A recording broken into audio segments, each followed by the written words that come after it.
yaitu budaya positif. Sebelumnya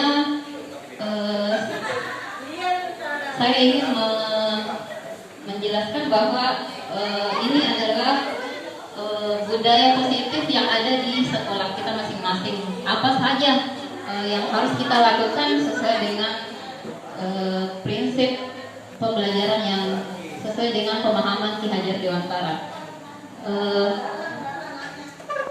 Pada kali ini saya akan menyebarkan budaya positif yang sudah saya pelajari di pembelajaran modul 1.4 budaya positif.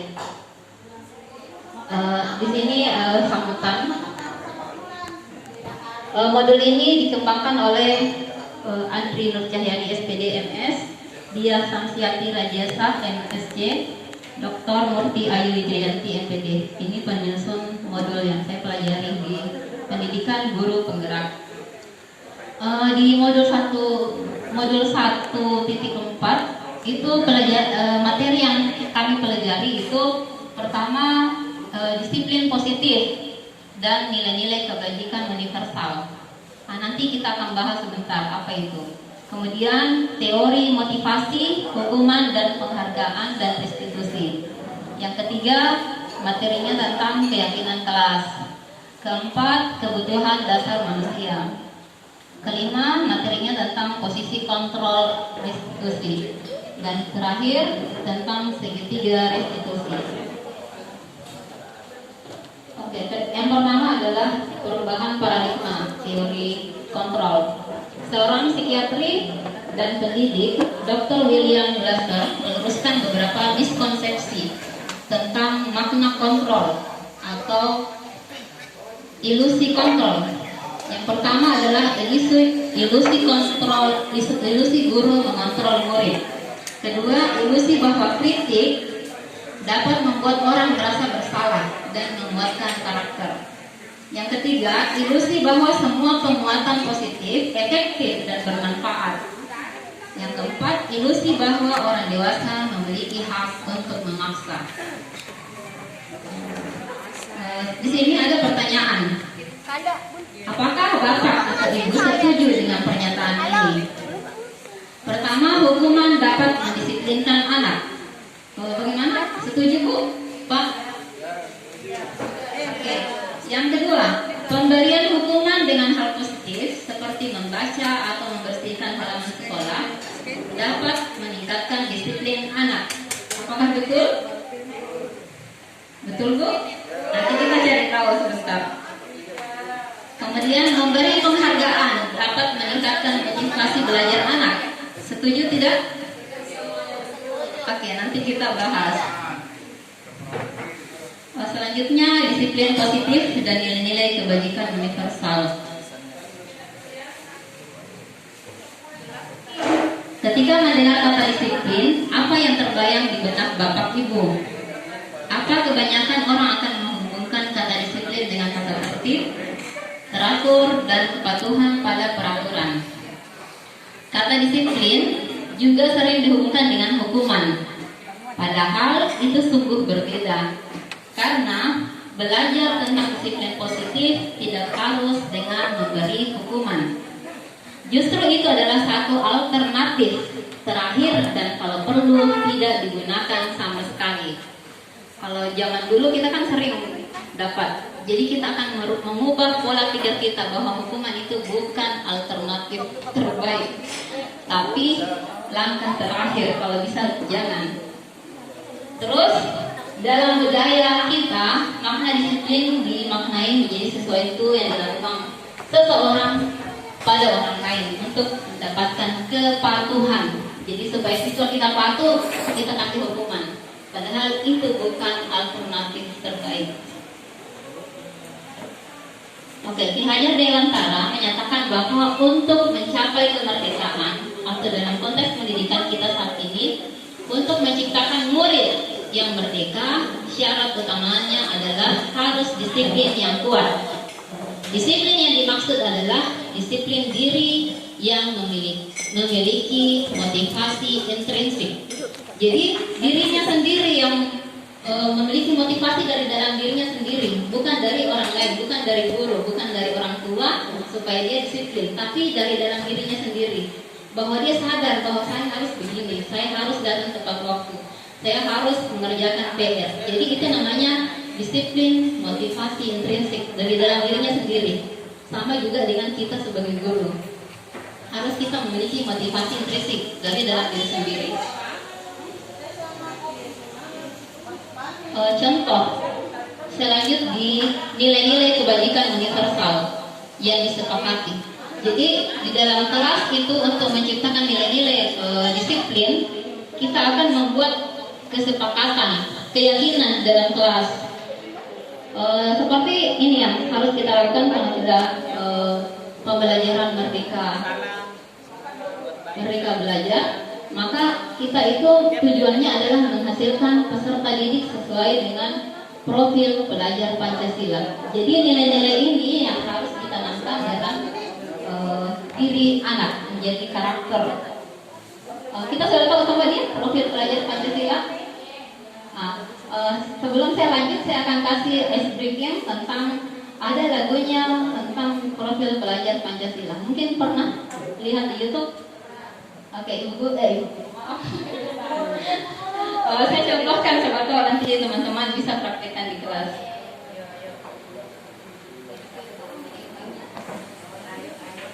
Jadi begini, kalau saya di kelas, saya begini. Belajar Pancasila, beriman dan bertakwa pada Tuhan yang Esa dan berakhlak mulia, berkebinekaan global, gotong royong mandiri, berkreatif dan bernalar kritis. Jadi siswa-siswa itu, jadi lagunya kita aransemen. Jadi anak-anak, jadi saya ulangi aja gini. Belajar Pancasila, beriman dan bertakwa pada Tuhan yang Esa dan berakhlak mulia, berkebinekaan global, gotong royong mandiri, berkreatif dan bernalar kritis.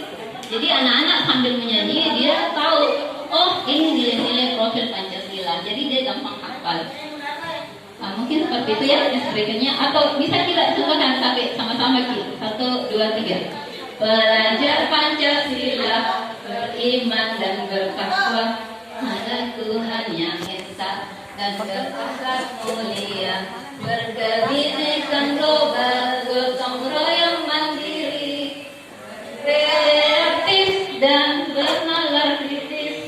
Jadi seperti itu. Jadi saat mengajar kita jangan terlalu kaku, tapi kasih seringan-seringan jadi anak-anak merasa nyaman saat belajar.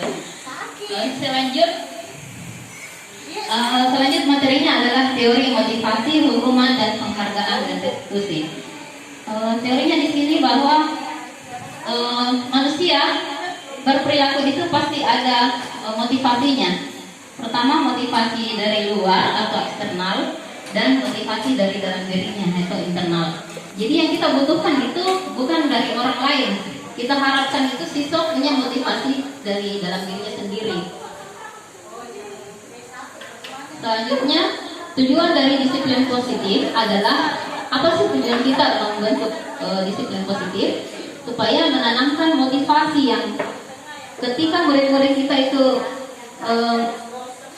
menjadi orang yang mereka inginkan dan menghargai diri sendiri dengan nilai-nilai mereka percaya. Misalnya nilai-nilai keyakinannya, nilai-nilai profil pelajar Pancasila. Saya next ya. Merdeka menurut Ki Hajar Dewantara. Merdeka artinya itu tidak hanya terlepas dari perintah, akan tetapi juga cakap buat memerintah diri sendiri. Jadi merdeka itu dia bisa menguasai dirinya sendiri, bukan harus diperintah oleh orang lain atau harus memerintah orang lain. Selanjut, hukuman. Jadi tadi hukuman, penghargaan, restitusi. Apa sih itu? Hukuman, kita kan sering dengar hukuman. Hukuman ini bersifat menyakiti siswa, sehingga dia memiliki efek jangka panjang. Contoh waktu kita SD, kita akan ingat bahwa guru saya dulu pernah menghukum saya begini-begini. Itu dia efek panjangnya. Jadi sebisa mungkin kita saat mendidik anak-anak, kalau bisa cari alternatif lain, jangan beri hukuman setelah kita mempelajari modul ini. Karena itu alternatif yang paling terakhir, kalau bisa jangan dilakukan. Cari alternatif lain dan nanti kita akan tahu bagaimana sih caranya selain hukuman. Karena kan sebenarnya kita kurang pengetahuan bahwa ternyata bukan hanya hukuman saja untuk mendidik anak menjadi disiplin. Selanjutnya, dihukum oleh penghargaan. Kalau tadi dihukum itu menghasilkan efek jangka panjang yang menyakitkan siswa, kemudian memberi penghargaan itu juga termasuk hukuman. Kenapa? Karena kalau kita memberi hukuman, anak-anak memberi penghargaan, anak-anak saat mengerjakan tugas dia ingin-inginnya hanya untuk dihargai, hanya untuk mendapat hadiah. Itu kan efek jangka panjangnya tidak bagus. Karena dia tujuan dia belajar itu tidak tercapai karena dia belajar hanya untuk mendapat penghargaan. Jadi penghargaan itu sebenarnya termasuk hukuman. Kalau bisa jangan dilakukan. Selanjutnya ini adalah pengaruh jangka panjang jika memberi penghargaan. Pertama, penghargaan itu menghukum karena dengan memberi penghargaan anak-anak itu tidak bisa berkreasi, tidak bisa mencapai tujuan pembelajaran yang diharapkan karena inginnya hanya mendapat penghargaan. Kemudian penghargaan mengurangi ketepatan, maksudnya tidak tepat sesuai dengan tujuan guru karena dia tujuannya hanya mendapat penghargaan. Kemudian tidak efektif dan merusak hubungan. Kemudian penghargaan itu menurunkan kualitas karena kualitas belajarnya menurun. Tujuannya hanya mau dapat supaya dihargai saja. Kemudian mematikan kreativitas, dia tidak akan berkreatif karena iming-imingnya hanya dihargai, bukan tujuan pembelajaran yang sebenarnya.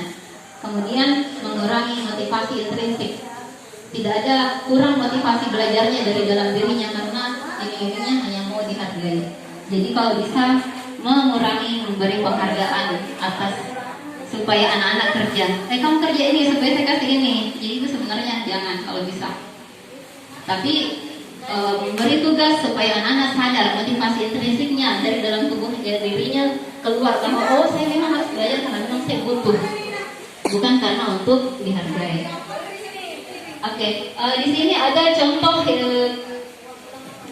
peristiwa-peristiwa yang biasa kita lakukan di sekolah kita dan kita tidak sadar bahwa ini apakah masuk hukuman, apakah ini konsekuensi. Sebelumnya saya jelaskan bahwa perbedaan hukuman dan konsekuensi. Kalau hukuman ini biasa terjadi secara tiba-tiba. Misalnya saat anak-anak melakukan pelanggaran, misalnya terlambat datang langsung kamu keliling lapangan, tidak nyambung kan? Dia terlambat tapi hukumannya lain. Itu kan menyakiti siswa. Kemudian kalau konsekuensi itu ada kesepakatan awal bahwa besok siapa yang terlambat maka hukumannya, konsekuensinya dia harus misalnya apa, kita sesuaikan dengan hukumannya. Misalnya kalau saat jam olahraga maka dia terlambat datang maka tugasnya adalah dia keliling lapangan karena nyambung kesalahannya dengan hukuman yang dia dapat. Itu namanya konsekuensi. Tapi kalau hukumannya tidak nyambung dengan perbuatan salahnya tidak nyambung dengan hukumannya, berarti itu masuk hukuman karena menyakiti diri anak tersebut sehingga dia akan menjadi menyakiti dirinya dalam jangka panjang itu tak ingat terus. Ini di sini contoh tindakan guru mencatat 100 kali di dalam buku kalimat. Ini kayaknya zaman dulu ini waktu saya SD juga pernah dapat.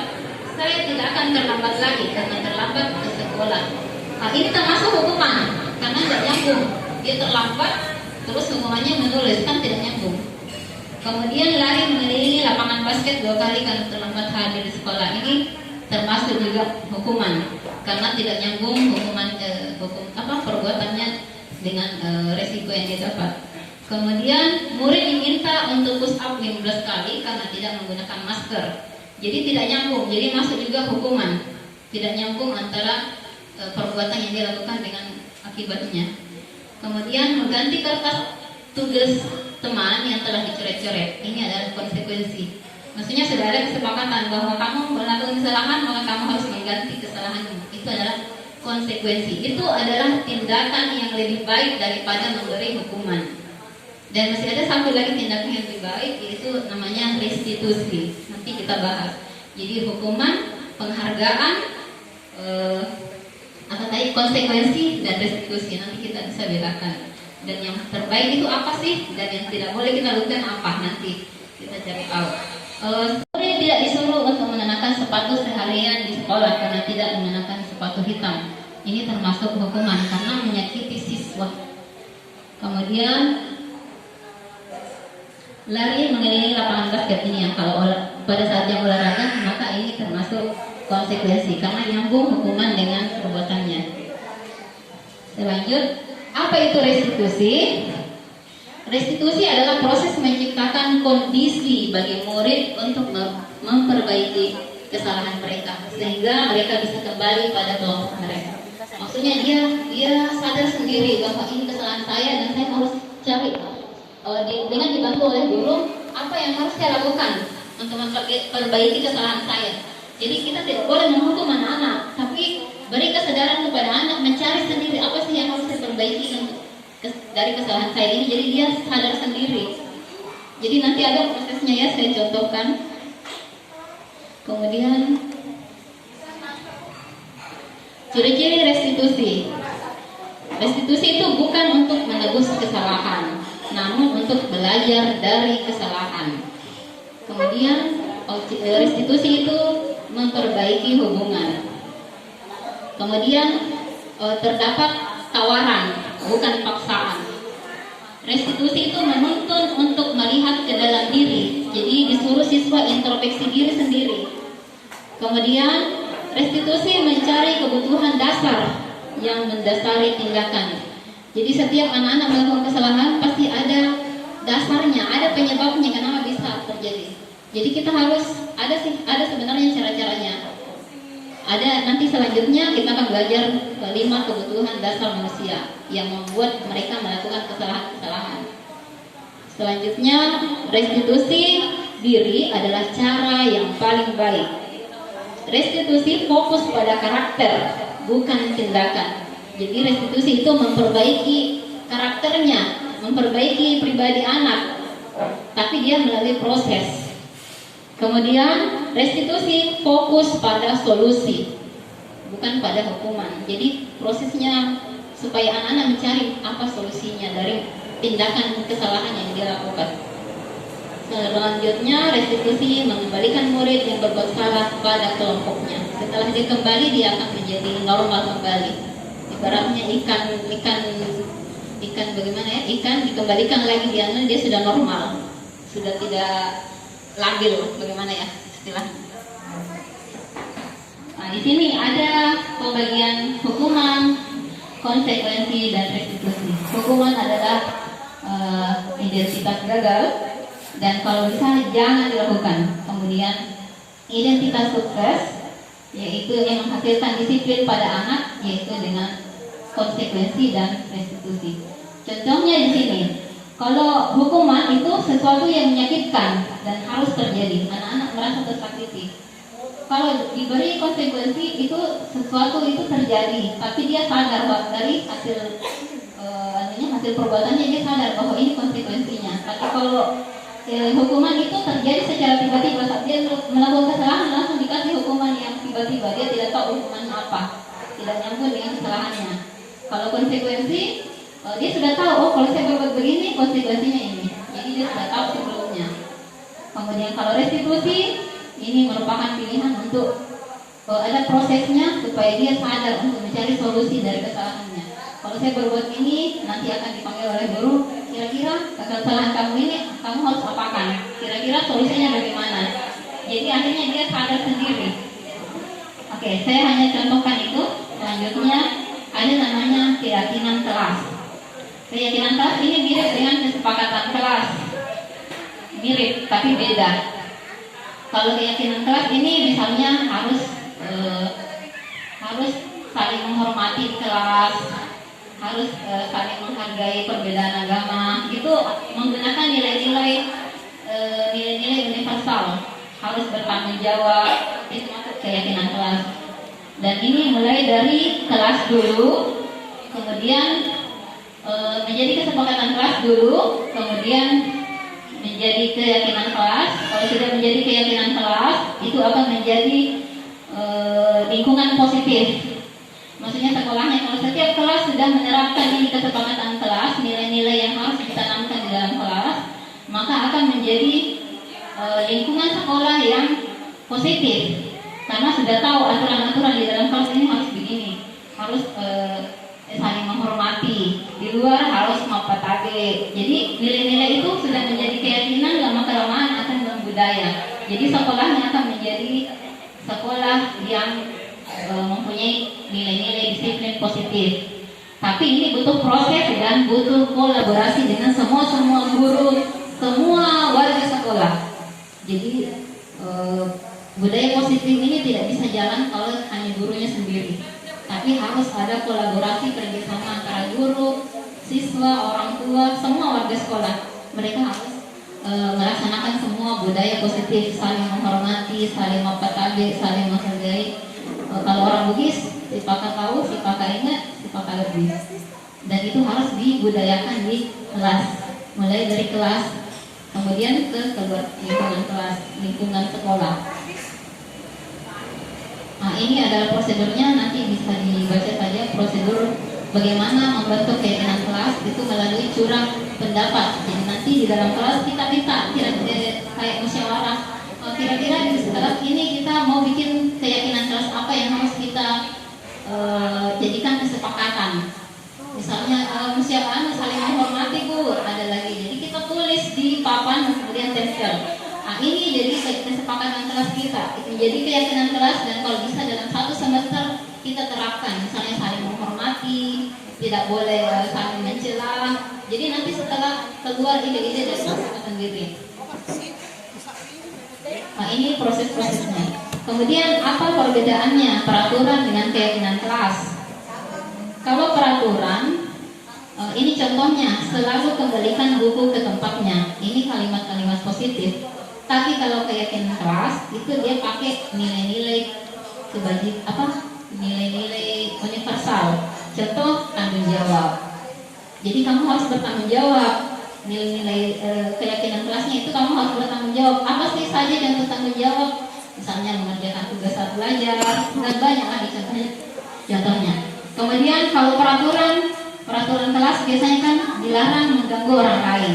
Tapi kalau keyakinan kelas namanya menghormati orang lain atau saling menghormati.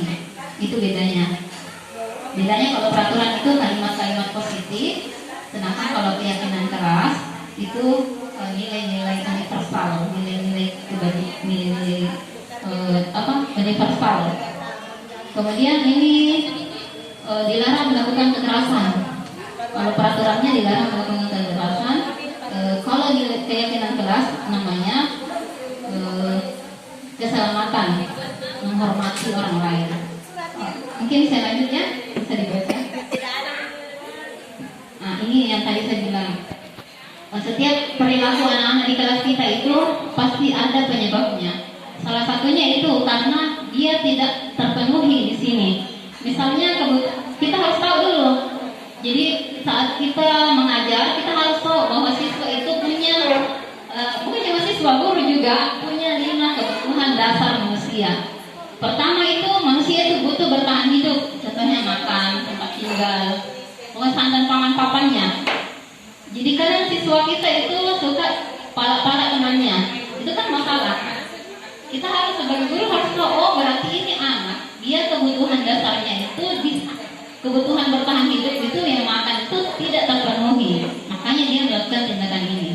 Maka kita sebagai guru harus mengambil tindakan. Apakah memanggil orang tuanya atau kita bicarakan dulu dengan orang tuanya. Karena ada siswa saya melapor seperti itu. Bu, ini kalau anu suka pakai minta jajanku, suka ngambil bekalku, tidak bilang-bilang. Jadi setelah saya mempelajari modul 1-4, saya tahu bahwa oh ini ternyata kebutuhan makannya yang tidak terpenuhi. Paling uang jajannya berapa jadi tidak bawa bekal. Nah, akhirnya dia bikin tindakan seperti itu, dia mempalak temannya, bekalnya temannya dia makan. saya panggil. Kalau bisa, maksudnya kita sebagai guru bicara dari hati-hati, bawa bekal tuh mamanya masak atau bagaimana. Kalau tidak bisa, maka saya yang harus hubungi orang tuanya. Tapi alhamdulillah ada perubahan, dia sudah menyadari bahwa tidak boleh lagi seperti itu. Jadi kadang saya lihat dia bawa mie instan baru dia siram. Jadi setelah saya mempelajari ini, alhamdulillah banyak manfaat. Saya bisa tahu bahwa ini kebutuhan ininya yang tidak terpenuhi. Kemudian kebutuhan kasih sayang. Jadi anak-anak juga mau diperhatikan. Jadi berarti kalau dia mau diperhatikan, berarti dia mau cari perhatian kita guru, berarti dia mungkin butuh kasih sayang. Dia kurang kasih sayang. Selanjutnya kebebasan. Kadang anak bosan kelas, acuh tak acuh. Berarti guru yang harus introspeksi. Oh, ini siswa saya, dia tidak, kebutuhannya ini tidak terpenuhi. Dia butuh misalnya ruangan yang lebih luas atau cara belajar yang lebih bagus. Tidak hanya menulis saja, misalnya main game. Pokoknya gurunya yang harus berkreatif setelah mengamati kebutuhan siswa. Selanjutnya kesenangan. Jadi siswa kadang juga butuh kesenangan. Caranya kalau dia tidak terpenuhi kesenangannya, dia akan melakukan tindakan lain. Jadi sebagai guru kita harus tahu, oh siswa ini dia butuh kesenangan, dia butuh misalnya lucu-lucu atau yang lain-lain sesuai kebutuhannya. Terus penguasaan. Ini ada siswa yang kayak preman, mau diakui. Nah, berarti dia memang mau menguasai kebutuhannya itu untuk mau menguasai orang lain. Jadi kita yang harus mengontrol bagaimana supaya penguasaan itu menjadi penguasaan positif. Oke, lanjut posisi kontrol. Ini posisi kontrol restitusi ini disematkan untuk guru. Misalnya guru itu kan kadang penghukum, suka memberi hukuman. Terus apakah kita di sekolah posisi kita sebagai penghukum atau pembuat merasa bersalah? Maksudnya penghukum kan kita sudah tahu. Kalau pembuat merasa bersalah saat kita mengajar anak-anak melakukan kesalahan, kita akan bilang, kamu sadar tidak? Kamu melakukan perbuatan itu membuat guru nanti akan ditegur sama kepala sekolah, atau nanti membuat orang tua kamu akan sedih kalau kamu seperti itu. Jadi anak-anak akan merenung, dia akan merasa bersalah atas tindakannya. Selanjutnya guru juga sebagai teman.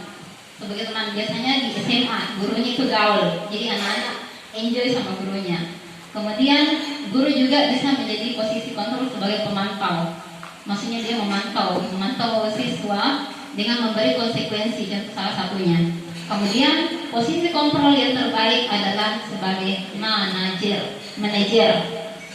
Manajer ini kayak dia kayak sama dengan restitusi. Setiap anak-anak melakukan tindakan, maka dia akan memberi solusi, membimbing siswa supaya mencari solusi. Dan manajer ini dia tidak menghukum, pokoknya dia mengajak siswa untuk sama-sama mencari apa solusinya, apa solusi dari tindakan dia supaya dia berubah menjadi siswa yang lebih baik, dan dia sadar bahwa kesalahannya ini harus diperbaiki. Jadi saya ulangi bahwa di antara 5 posisi kontrol guru, posisi yang terbaik adalah sebagai manajer, yaitu menjadi manajer bagi siswa untuk memperbaiki dirinya sendiri. Nah, ini contohnya. Contoh penghukum, pembuat orang merasa bersalah, sebagai teman, sebagai pemantau, dan sebagai manajer. Mungkin bisa dibaca contoh-contohnya seperti yang saya jelaskan tadi. Kemudian materi yang terakhir yaitu segitiga restitusi. Apa sih segitiga restitusi? Restitusi kan tadi mencari solusi bersama. Kenapa bentuknya segitiga? Karena ada 3 tahap. Kalau kita mau melakukan perbaikan kepada siswa, ada 3 tahap. Yang pertama, menstabilkan identitas. Kemudian saya ulangi, validasi kebutuhan.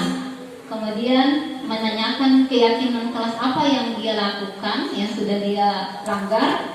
Kemudian menstabilkan identitas. Saya bisa kasih contoh. Ini ada contoh cara menstabilkan identitas.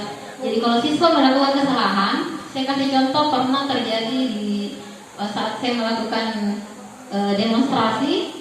Siswa saya itu melakukan kesalahan saat sholat, berbicara, ketawa, itu kan kesalahan. Kemudian saya panggil, saya bilang untuk tahap menstabilkan identitas, yang saya ucapkan bahwa memang semua orang pernah melakukan kesalahan, tapi sebaik-baik orang yang pernah melakukan kesalahan adalah yang mau memperbaiki dirinya sendiri. Jadi kita tanamkan ke siswa bahwa kamu semua orang pernah salah, termasuk saya juga guru, semua manusia pernah salah. Tapi bagaimana caranya supaya kamu memperbaiki kesalahan kamu, memperbaiki dirinya atau tidak? Validasi. Bagaimana solusi dari perbuatan yang dilakukan, kira-kira harusnya dia bagaimana?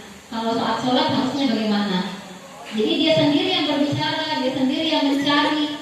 Jadi anak-anak sendiri yang mencari solusinya. Oh, sebaiknya saya begini mungkin Bu ya. Kalau begitu, ayo kita lakukan. Dari kapan kamu akan lakukan? Jadi ada tahap-tahapnya. Ini saya contohkan tadi.